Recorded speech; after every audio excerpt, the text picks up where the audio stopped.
Здравейте ви, боксери и ютубъри, аз съм DeniPlay и това е клипче, в което искам да ви кажа, че правя томбола в сървърът на Minecraft PvP България. Повечето от вас знаят този сървър, много е хубав, винаги е пълен. Така. Значи томболата, която правя е на ето тези айтеми. Вижте, една енчантната ябълка, Full Med, Sharpness 5, Smite 5, Ban of Art Ports 5, Looting 3, Knockback 2, Fire Spec 2 и ето този сет. Само го гледайте и се наслаждавайте.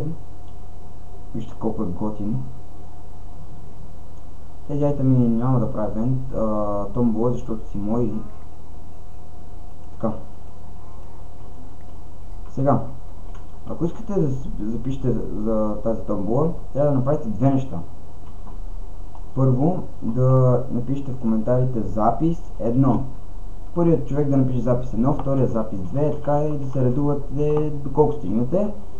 И второто нещо да се абонирате за CrossfireBG. Ето така влизате в профила му и натискате абониране и се абонирате за него.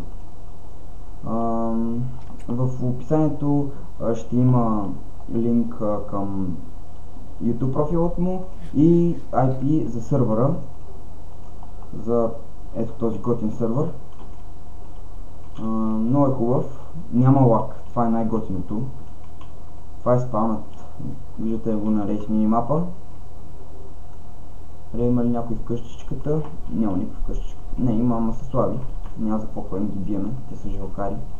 Така. Тези бесетове са най-гадни, защото като се биете, ето тук в тази дупка долу, тук има една дупка долу и се биете. Е най-гадно, защото те слизат без айтеми и като се биете, те могат да вземат айтеми и бързо си ги сложат в ендър честа. Това е много жалко. И да, това е бахти глупавото. И относно томболата, ето това са айтемите, които давам. Казах ви какво трябва да направите, да се абонирате за CrossfireBG. Това е задължително. Може да се не записвате, ама е важно да се абонирате за CrossfireBG. Ако не се абонирате, няма да получите наградата, ако например не изберем вас. И да, това беше от мен. Аз бях DeniPlay. Коментирайте, оценявайте, абонирайте се за Crossfire и чао!